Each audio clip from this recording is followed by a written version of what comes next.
ALGS Split 2 playoffs now coming to an end, and we had a massive day today. Obviously, losers bracket, many teams going home. Some teams starting off very strong and now, unfortunately, sent home early on and did not make finals. What does this mean for future roster mania? What does this mean for champs? And how are we looking with POI drafts going into the finals? And big stories to cover, especially with the LAN location here for champs now kind of being leaked. So let's talk all things Split 2 playoffs. Currently on vacation, no laptop, no mic, forgot my charger and power, supply, all of that. So we're on an iPad for our notes, my phone for the camera, and a DJI wireless mic for the entire audio system. So cracking into it first, loser bracket round one. We knew LG was going to be very solid on this, and they did perform. LG takes first place into this. No surprise there. The big surprise was obviously Team Liquid just barely getting by. They almost got eliminated. Coming through with a win on the last game was huge for them and something that they very much so needed. However, unfortunately, KCP getting first rounded, unfortunate stuff, and I think this is something that we were all afraid of. They do show signs of resilience. They show signs that they are able to get wins in every now and then, but they're not consistent on the level that we need them to be. And it's unfortunate because they are a roster that is talented, that many people want to get behind, and the results simply are not coming. Then, not only KCP getting out, but FaZe Clan. FaZe literally was just on the brink of winning the Esports World Cup, and now suddenly they can't even make it into a finals or make it into a winner's bracket round two or what. I mean, it's just crazy stuff to see out of FaZe. Very unfortunate to say the least. Then we go into winner's bracket round one, right? This is to see who's going to go to the finals. No surprise whatsoever that we see Moist Esports going crazy as they have been as of late. Very talented roster. TSM showing up in the way that we were hoping they would. Obviously, a little bit of a pitfall there with Esports World Cup, but a great performance in Split 2 Pro League, and they're bringing that back as well. Second place for them. Furia in third. GG, SSG, NRG, Bleed, E36, and honestly, something that I need to bring attention to, Falcons at ninth. While they are going to the finals, while they have not been sent to the loser's bracket, yes, that's good. But they are not a team that are showing super team strength right now, right? They're just getting by, and I think, honestly, that's what's going to make them look good in the finals. I think they're probably going to be underrated a little bit. I understand they're super team, right? They're not underrated, but they haven't been crazy dominant this, LAN yet that I think people are starting. They're going to say Moist. They're going to say TSM, something along those lines, and now I think Falcons will probably put it together and have a pretty strong showing here in the finals, but still obviously can't count up those other teams currently. VKG barely getting by in the winners going to finals as well. Legends Gaming unfortunately sent down to the losers bracket. Navi, after dominating really a very strong showing for groups for them. This was not normal and nothing we expected coming from Navi. So I was happy to see that performance from them, but they did get put down into the losers bracket. Cloud9, Complexity, EXL after their big group play performance as well. Unfortunate that it didn't stay that way. HAO, FNC, MKS, which are the makers. And unfortunately, APAC North as a whole just really has not been showing out that well in this LAN. So a little bit of an issue there, obviously, for that region. Alliance.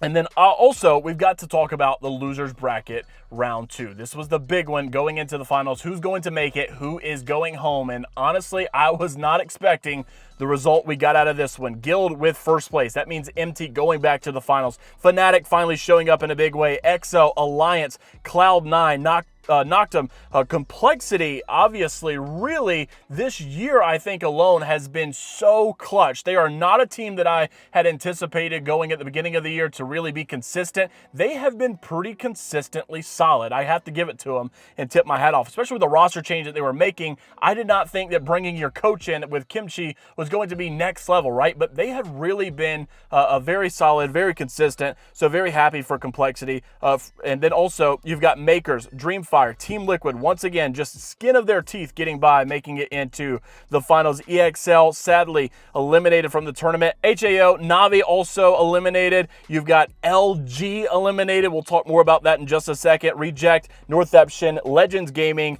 Go Next, and SWQ eliminated. I think Legends are taking this a little bit more lighthearted. They didn't get to play all of groups, and it was just a weird, scuffed, last-minute tournament, less warm-up, less preparation. We don't know if we're even going to play. Just a weird scenario. scenario all around. So I think they were probably a little bit more okay with the loss. Not that anybody's really okay, but, you know, it's just one of those where, hey, we're going to champs. It is what it is. We'll see you then.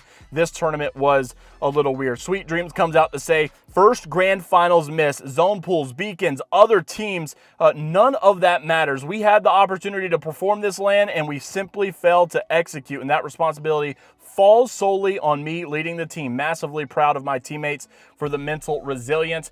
Obviously, you don't know where this roster is going to go. It just seems like in history, Apex is a game that has very, very frequent roster changes. And if you don't make finals, and honestly, if you don't even get top 5, a roster mania occurrence is near knocking on your door. So who knows what's going to happen with this roster? Definitely something to look out for over the next following. Honestly, at this point, we're opening up the gateway to roster mania, especially with LCQ and such. Everything's going to start happening in the next couple of months, and it'll just be an ongoing cycle. Now's the time to subscribe, obviously, with the notification bell on. Then you also had Funk coming out to say, I'm sorry I wasn't good enough. Unfortunate, obviously, I think Funk is, no pun intended with his former teammate Slayer, but I think Funk is a Slayer. I think he is someone who's got that raw skill, that raw talent, that power to slay in a high-level lobby. Unfortunately, though, just not putting it together. Kinda is the same way, right? Navi comes out, a lot of talent and potential with Kinda. They do really good in groups. They're not getting the performance that they're needing in the bracket stage, though, when all these teams are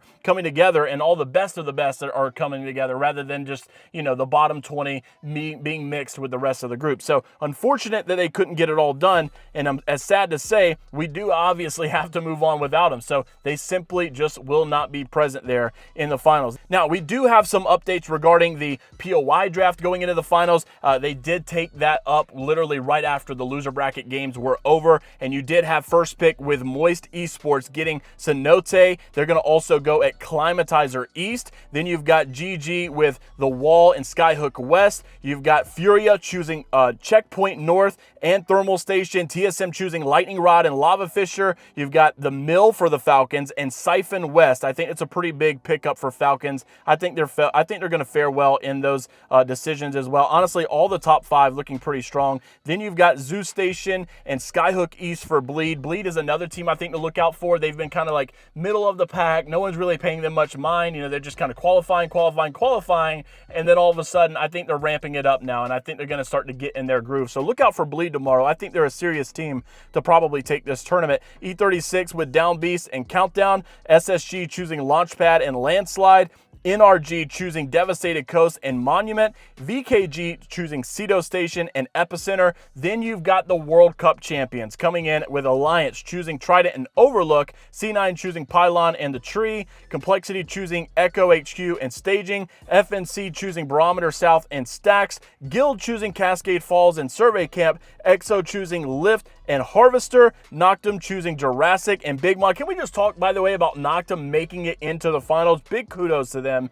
Makers choosing Command Center and Geyser, Dreamfire choosing Stormcatcher and the Dome, and Liquid barely getting in by the skin of their teeth, choosing Coastal Camp and Launch Site. Liquid, honestly, this would be an incredible LAN win for them because these guys, once again, time after time, have been barely making it into the next round. And they are a team that, honestly, I think many agree are due for a LAN win. They are very talented. They have looked good. They have been close. They have that potential there. They just haven't got it done in recent history. But I think that, as far as just moving on, progressing, eventually LANs keep happening. These teams have to get their moment. I'm surprised they haven't got theirs yet. This would be a crazy tournament to do it, considering they have been kind of backs against the wall many times, and that also breaks us down going into champs. We also know more information about champs. It seems like, according to the tweet you can see on screen right now, I tweeted earlier that Nicewig had kind of made a little bit of a leaky leak about being in Japan. We saw notes on the board in the ALGS production stage about Japan being involved as well, and it does seem like champs will be in Japan, and we should get that official announcement tomorrow. So stay tuned for that one as well. So here's what Nicewig had to say that was on stream that many people started drawing attention to about Japan and possibly being champs. Roll the clip. MKS going to be over in Checkpoint. Hopefully where we go to Japan for who knows what. So obviously it seems very likely that Japan will be the location for champs. Look for that announcement coming out probably tomorrow. Then Minus Tempo also brought us to this, where many people are having the conversation about these spots, right? LCQ and spots here coming from champs and who's already qualified. What do we look like? How is it all going to be seeded, or what's the current standings looking like for this scenario? And Minus Tempo basically comes out to show this graph. Qualified already: Alliance, Aurora, Blacklist, Cloud9, Complexity, Crazy Raccoon, Disguised, Elevate, EXL, Fnatic, Furia, Game & Gladiator, Guild, Legends Gaming, LG, Liquid Alienware, Makers, Navi, NIP, Not Moist, Shadow 3690, SSG, Team Falcons, TSM, Virtus Pro. Already qualified. Pending currently: Bleed Esports, Dreamfire, Interforce 36, ExoClan, Noctum, NRG, VKG, GHS. And obviously you've got more to look out for in the coming LCQs and all of that stuff as well. But he says, here is the breakdown for 2024 championships. Could possibly be 2025 if this delay of Japan champs does go out to January like many are expecting. But Bleed, Dreamfire, E36, EXO, Noctum, NRG, VKG all qualify if they don't get dead last. So that's why they're in the pending stage. If one of these teams does get 20th, then GHS will qualify instead. This takes up 7 slots. 25 teams listed below are 100% qualified. 8 more teams will come from LCQ.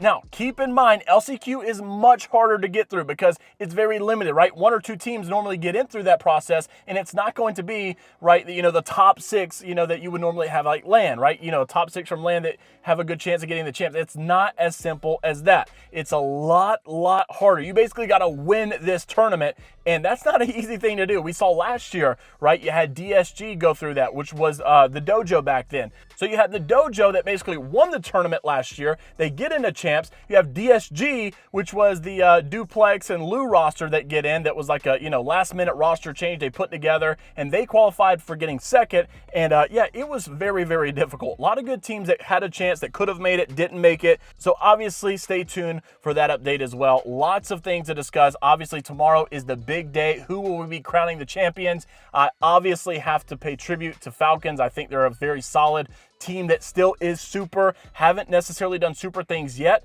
but it doesn't mean that we won't see that tomorrow. I don't think you can count out teams that have the momentum right now. Moist doing everything they need. TSM looking very strong. Many of the MEA teams looking pretty good as well, but I also think look out for Liquid. They have been so hush-hush, so silent, barely getting by, but don't think that they do not have the power to do this. I know that they can do this, and I'm interested to see the result we get tomorrow. Make sure to subscribe and like the video if you want to stay up to date with all things going on inside the world of ALGS and Apex Esports in general. Until the next time, we'll see you all later, Gators.